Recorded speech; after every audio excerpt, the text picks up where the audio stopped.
Hello food lovers, welcome to through రుచులు. ఈరోజు మనం చూడబోతున్నాం పాలకూర గట్టి పకోడీ. ఇది క్రిస్పీగా క్రంచీగా ఈవినింగ్ స్నాక్ టైంకి చాలా ఎమ్మీగా ఉంటుంది. ఇది చేసుకోవడం చాలా సింపుల్.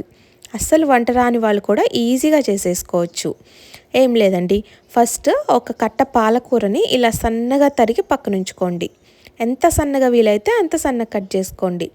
తర్వాత ఒక రోల్ తీసుకొని అందులోకి పచ్చిమిరపకాయలు, అలాగే జీలకర్ర, ఉప్పు,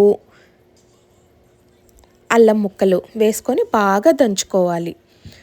ఇక్కడ ఈ రోల్ చిన్నదైపోయింది, అందుకే నేను మిక్సీ జార్లోకి షిఫ్ట్ చేసుకున్నాను.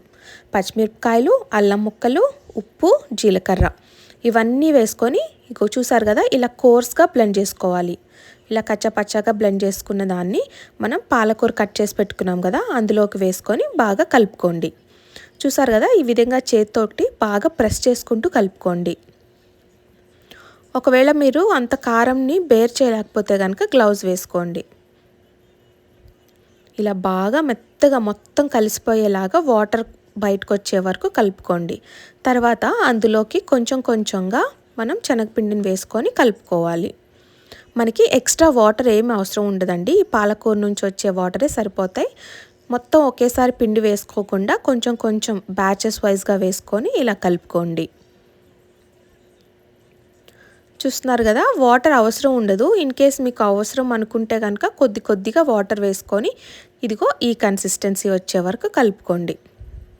ఇది గట్టి పకోడీ అండి, కాబట్టి పిండి కొంచెం ఇలా గట్టిగానే కలుపుకోవాలి. మీకు ఇలా గట్టి పకోడీ వద్దు, లూజ్ పకోడీ కావాలి, మెత్తగా ఉండాలి అనుకుంటే కనుక ఈ పిండిని కొంచెం లూజ్గా కలుపుకోండి, అంతే. ఇప్పుడు ఒక ప్యాన్ పెట్టుకొని స్టవ్ ఆన్ చేసుకొని అందులోకి డీప్ ఫ్రైకి సరిపడా ఆయిల్ వేసుకోండి. ఆయిల్ బాగా హీట్ అయిన తర్వాత ఇలా కొంచెం పిండిని వేసుకొని చూడండి. ఆయిల్ హీట్ అయింది అంటే కనుక ఆ పిండి వెంటనే పైకి తేలుతుంది. ఆయిల్ హీట్ అయిన తర్వాత మనం చేతిని వాటర్లో తడుపుకొని ఇలా పకోడీలా వేసేసుకోవడమే. చూసారు కదా, మీకు సన్నగా కావాలంటే కొంచెం చిన్నగా వేసుకోండి, లేదా కొంచెం పెద్దగా వేసుకోండి, లావుగా ఉన్నా పర్లేదు అనుకుంటే.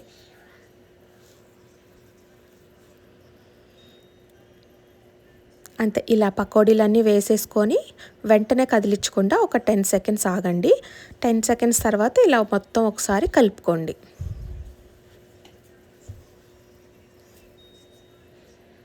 ఇవి మనకి గోల్డెన్ కలర్ వచ్చే వరకు ఫ్రై చేసుకోవాలి. చూస్తున్నారు కదా, ఇది పర్ఫెక్ట్, బాగా కుక్ అయిపోయాయి.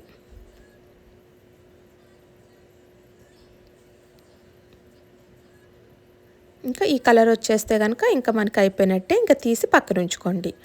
ఆయిల్ని ఇంకొక 5 to 10 సెకండ్స్ బాయిల్ అవనిచ్చి అందులోకి మళ్ళీ సెకండ్ బ్యాచ్ పకోడీ వేసేసుకోండి.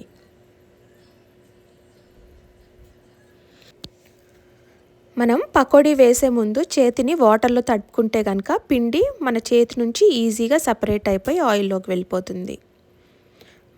బేసిక్గా మన చేతికి అంటుకోకుండా పిండి వచ్చేస్తుంది. అంతే అండి, చూసారు కదా, ఇంకా అవి సర్వింగ్ బౌల్లోకి సర్వ్ చేసేసుకోవడమే. ఎంతో క్రిస్పీగా చాలా టేస్టీగా ఉంటాయి.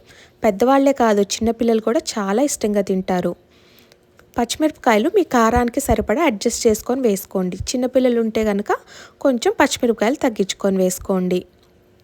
స్పైసీ తినేవాళ్ళు పచ్చిమిరపకాయలు కొంచెం ఎక్కువగా వేసుకోండి. టేస్ట్ చాలా అంటే చాలా బాగుంటుంది. మీరు ఒకసారి తప్పకుండా ట్రై చేసి ఎలా వచ్చిందో కామెంట్ సెక్షన్లో చెప్పండి. మీకు కనుక ఈ వీడియో నచ్చినట్లయితే please like, share and subscribe. Thanks for watching.